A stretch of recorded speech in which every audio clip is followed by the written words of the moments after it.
The National Desk, America's News, now.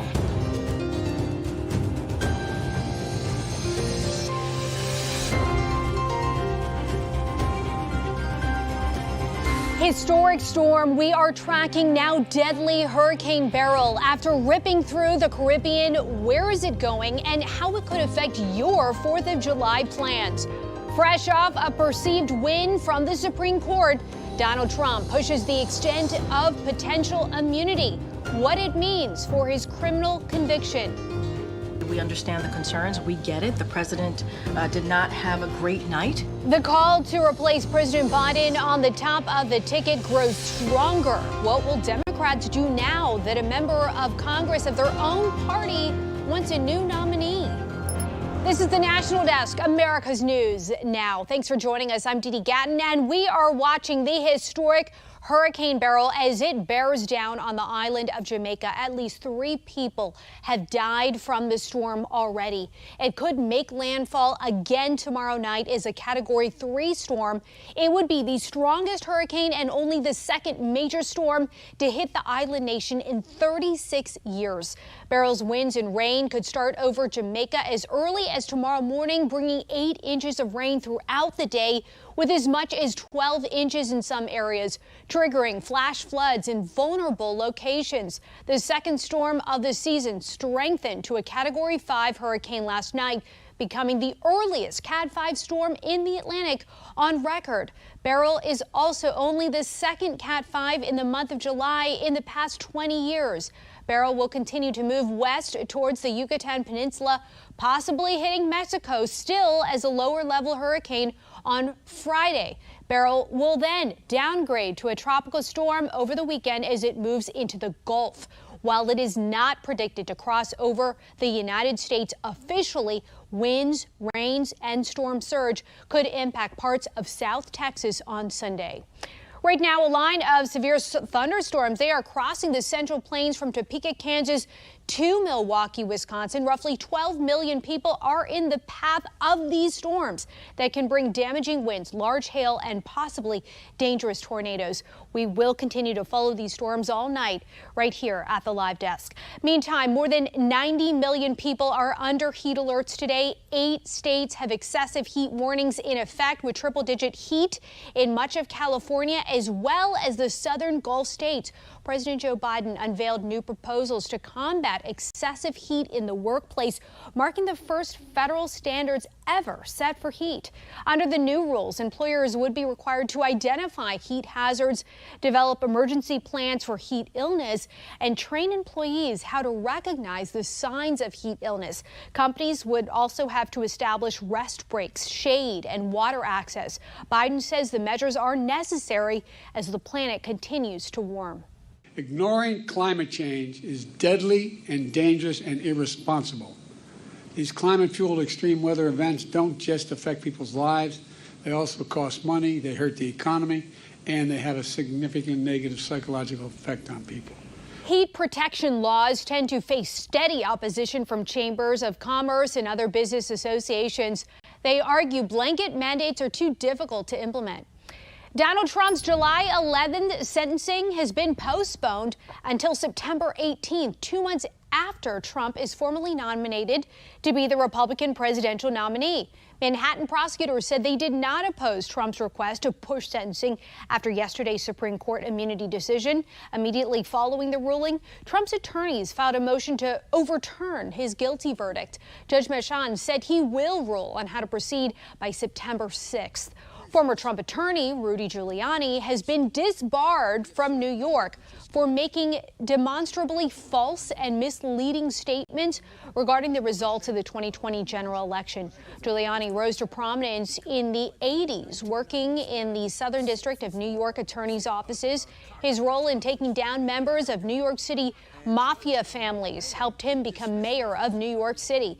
His New York license was already suspended in 2021, but now he may no longer offer legal advice or practice law in any way in New York.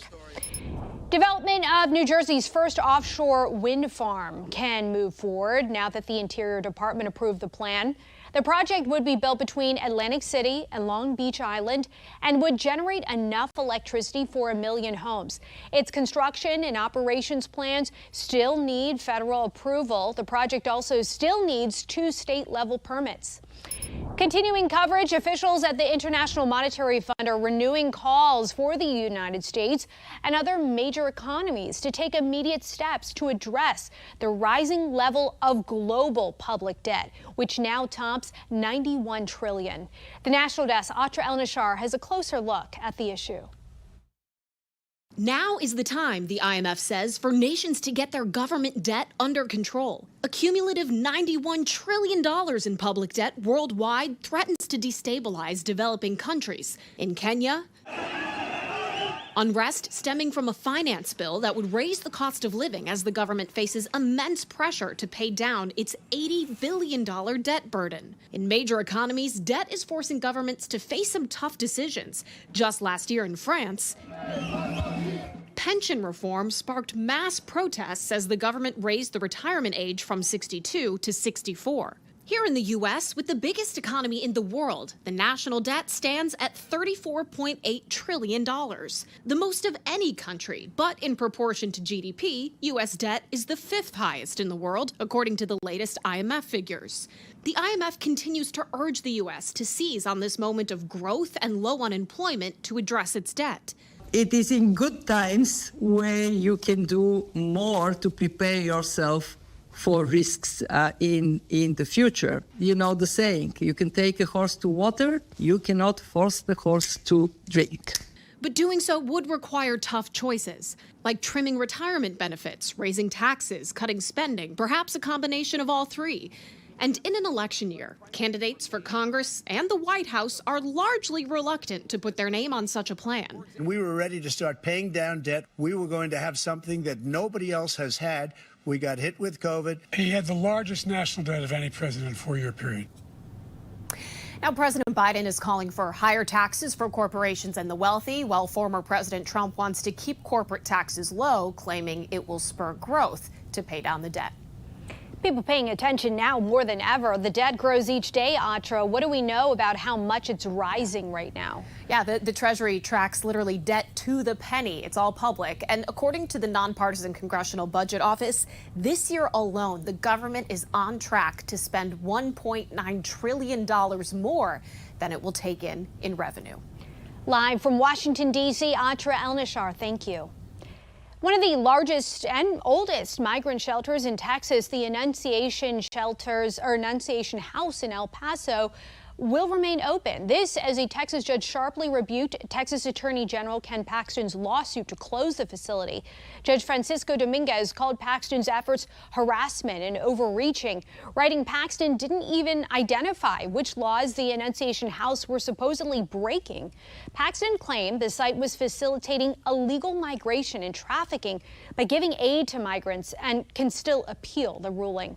The Supreme Court denied to hear a challenge of Illinois' assault weapons ban next session by sending the appeal back to lower courts. The law was passed in 2022 following the July 4th mass shooting near Chicago. 10 states have semi-automatic weapons bans in effect. Another law used to convict Hunter Biden was also sent back to lower courts by the justices. The court did decide to take up a challenge to Texas's age verification law that restricts access to porn websites. The adult entertainment industry sued to block the law that fines between $10,000 and $250,000 per violation if a minor accesses illicit content. Just yesterday, a federal judge blocked a similar law in Mississippi. The ruling states the law violated the constitutional rights of both adults and minors. White nationalists have to pay nearly $3 million to people who were injured during the 2017 Unite the Right rally in Charlottesville, Virginia. A jury had originally ordered the 24 people and organizations to pay $24 million in punitive damages. A judge then reduced that to $350,000, divided up between 8 plaintiffs. But a federal appeals court just ruled that each plaintiff should get $350,000. While some communities around the country are moving away from a hands-on police approach when it comes to stopping crime, the Toledo Police Department is taking a more forceful approach in an effort to reduce shootings and other violent offenses. We want to be allies with the residents of these locations, not adversaries. The Toledo Police Department is getting aggressive about combating gun violence by identifying the city's most dangerous neighborhoods. We're going to identify the prolific offenders that either live, work, or commit crimes in these areas. We're going to work with our friends from probation and parole and possibly look at doing parolee searches. We will be executing multiple search warrants, and you will see a very directed crime control suppression initiative as well. Some residents worry these new efforts could strain the relationship between the community and the TPD. Toledo police are quick to try and calm those fears. This is not a zero-tolerance approach. We're going to make sure that our efforts don't create or exasperate distrust or the appearance of unnecessarily aggressive police presence or enforcement. U.S. Attorney Carol Rendon from the Department of Justice believes Toledo could be an example for other departments to follow. Operation Stop is the type of effort that we need to undertake throughout the district, throughout the country, to address the problem of violent crime in America. A major goal of the initiative for Chief Krall is to eliminate the mystery of police presence. You know, people come outside, they want to see what's going on.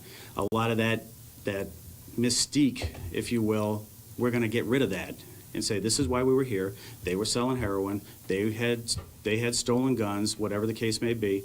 And that's, you know, it's all about communications and building relationships. Coming up, the new forecast for when we might see interest rate cuts based on some recent unexpected changes in the economy. Then, the new pressure facing the president, the congressman who becomes the first elected Democrat to call for Biden to step aside. Then, a fireworks show in California this weekend could be canceled because of a fire. Why the event is so important to the community. We'll be right back.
The number of available jobs in the U.S. grew unexpectedly in May, a sign of a resilient labor market. The Bureau of Labor Statistics says job openings jumped to 8.14 million in May from 7.91 million in April. And inflation in the U.S. is slowing, but not enough to ease interest rates as predicted earlier this year. That's according to Federal Reserve Chair Jerome Powell, who spoke about the situation on a panel in Portugal today. He said he needs to see more evidence that inflation is declining before a change in policy can be made. He warns if rates are cut too soon, it could elevate inflation, forcing rate hikes before the year is out. Former President Trump's campaign raised more than President Biden's in the second quarter. If you take a look here at the numbers, Trump's campaign says it raised $331 million, while Biden's campaign says it took in $264 million. It comes after Trump's fundraising surpassed Biden's for the first time in April. This as top Democrats want to hear from the president himself as worries continue following the debate. As the National Desk Matt Gelka tells us, new polling is going the wrong way for Joe Biden as his campaign tries to weather the storm. Texas Congressman Lloyd Doggett became the first sitting Democrat to call for President Biden to end his campaign. The White House responded to the concerns Tuesday as the fallout from Biden's shaky debate performance continues. We understand. We're not taking away from what you all saw or what the American people saw. We understand. It was a bad night. It is not uncommon for incumbents to have a bad night on their first debate. It comes on the heels of famed Watergate journalist Carl Bernstein relaying accounts from anonymous sources close to the president describing a cognitive decline. The Joe Biden we saw is not a one-off, that there have been 15, 20 occasions in the last year and a half when the president has appeared somewhat as he did in that horror show that we witnessed. Democrats are getting more vocal as they wrestle with if Joe Biden should remain the candidate at the top of the ticket. What I'm stressing is it has to be his decision, but we have to be honest with ourselves that it wasn't just a horrible night. But I won't go beyond that. I just want him to appreciate at this time just how much it impacts not just his race, but all the other races coming in November. Some Republicans have called on Biden's cabinet to use the Constitution's 25th Amendment to remove him from office. This was a wake-up call to many of us, a wake-up call, among other things, to the fact that it's well past time to invoke the 25th Amendment. Texas Republican Congressman Chip Roy filed a resolution urging the vice president and cabinet to remove Biden from office. A vote on it would put Democrats on record about where they stand on the president's ability to serve out the rest of his term and a potential second. A new post-debate CNN poll paints a bleak picture about how voters feel, with 75% of people saying a different Democrat would have a better shot in November over Biden. For the National Desk in Washington, I'm Matt Gelka. The Dwight D. Eisenhower Carrier Strike Group and WASP Amphibious Ready Group conducted joint operations in the eastern Mediterranean Sea today. United Kingdom's Royal Navy also took part in the war games. Officials say these ships are positioned to keep a full-out war breaking out between Israel and the Iranian-backed terror group Hezbollah in Lebanon. Hezbollah and Israel have been exchanging rocket fire and airstrikes since October, but no forces have crossed their respective border yet. For their part, Hezbollah says they are willing to fully stand down as soon as a ceasefire is in place in Gaza.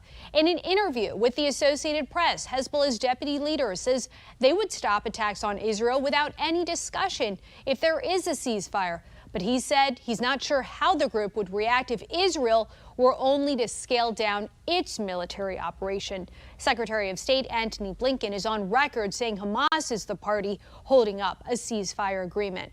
The United Nations says Russia is violating international law by holding Wall Street Journal reporter Evan Gershkovich in prison.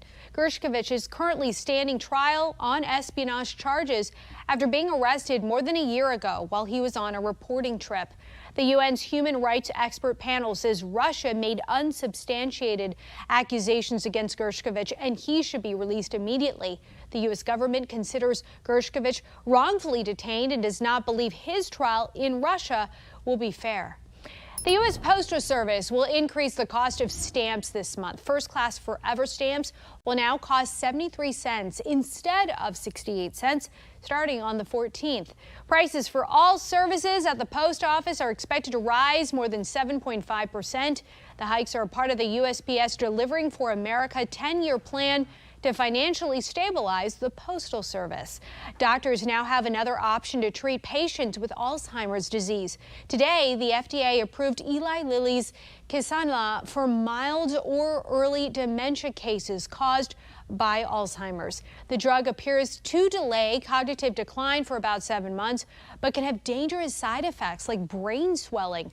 That's similar to another medication approved last year. Over 6 million Americans have Alzheimer's. 6 factors may put you at risk for skin cancer. Medical reporter Liz Bonis shares what's needed for early intervention. Hey there, hello to you. A lot of us likely to spend time at the pool or the beach this holiday week. And a recent reminder from the CDC and the Cleveland Clinic saying that sun protection is especially critical if you have a few skin cancer risk factors. Now, this graphic provided by the Cleveland Clinic shows 6 of the top ones. They include light-colored skin, tanning beds used over a lifetime, working or playing in the sun, family history of this disease, a history of sunburns, and moles of irregular shape. We talked with Dr. Elizabeth Munich of Ohio's Dermatology and Skincare Associates to find out what we need to know. We talk about the A, B, C, D, E. So you look at the mole. If it's a perfect brown circle, those are usually fine. But if one side looks really jagged and it's asymmetric, we worry. We look at the border. If that's really rough, we worry about that. We look at the color. Multiple colors is not good. If it's just one uniform color and it matches all your other moles, that's usually fine. But if it's a little jagged, we worry about that. D, diameter. If it's bigger than the size of your pencil eraser, then we probably need to look at that. And E has been added for evolving. If it's changed over time, we need to look at that. Dr. Munich is also one of the few in the country now using this kinder, gentler way to remove skin cancer before it goes below the surface of the skin. It is a non-surgical alternative to other methods, also referred to as IGSRT. Here's a bit more about this gentle cure. That is superficial beam radiation. So that is going to treat that skin cancer in about 30 seconds. You do have to do multiple visits, but over the period of about 6 to 8 weeks, we can gently get rid of that tumor. Now, you do need a confirmed diagnosis of skin cancer for this treatment, and it does need to stay topical. So getting those moles or skin changes checked out early really matters. In most cases, this procedure is covered by your medical insurance plan, but you may need prior authorization. With your health news, I'm Liz Bonis reporting. Good information. Coming up next year, the North Carolina stingray who went viral earlier this year has died. What marine biologists say we might be able to learn from her death.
We have reporters all across the country in your neighborhoods covering issues that matter to you. We're taking the pulse of America. And we start in North Carolina, where a stingray who gained international fame, Charlotte, has died, according to her care team. In February, the aquarium said Charlotte was pregnant despite having no males in the tank. They thought it was likely through a process where eggs develop on their own and create clones, but in May, the aquarium announced Charlotte had developed a reproductive disease. Marine biologists hoping her story will result in more interest in marine biology. But the animals that die in captivity quite often give us a lot of information about a disease that could turn out to be something that could have big impacts for a population. The fireworks show on Shaver Lake is a 24-year tradition. It draws a big crowd every 4th of July weekend. Right now, the Basin Fire is burning east of Shaver, quite a distance away. The Pine Ridge Boosters, which host the fireworks, got word Monday afternoon from emergency responders that the show can go on. They don't think that the risk is there yet, and they believe they still have enough first responders to be able to handle the holiday, which is very fast approaching. The fireworks show and weekend events provide a big economic boost for mountain businesses. They rely on the business during these big holiday weekends in the summer.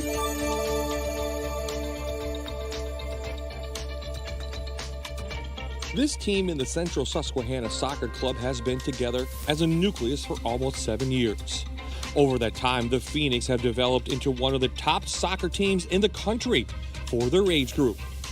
You know, we put them together, and first, obviously, 7v7 when you're playing U8, U9, you know, so small side, and we ended up having the majority of the girls from Danville, and then, you know, along the way, when we expanded to 9v9, 11v11, we kept adding a couple kids from the area, so they started playing in the second division of what's called CPYSL, which is a soccer league out of, like, the Harrisburg, Mechanicsburg area, and we put them in the second division to start, and they just started having success, they started thriving, they were sponges.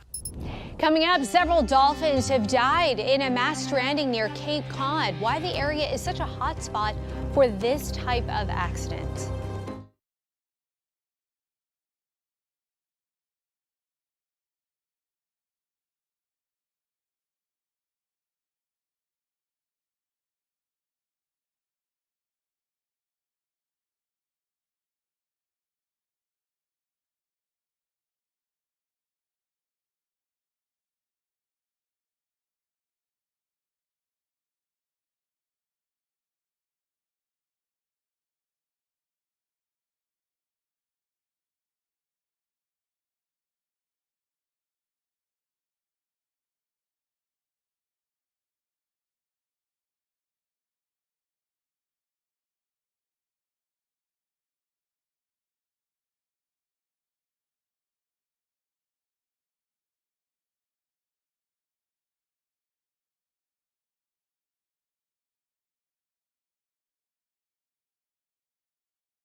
More than 100 dolphins were led away from the shallow waters around Cape Cod over the weekend after a mass stranding.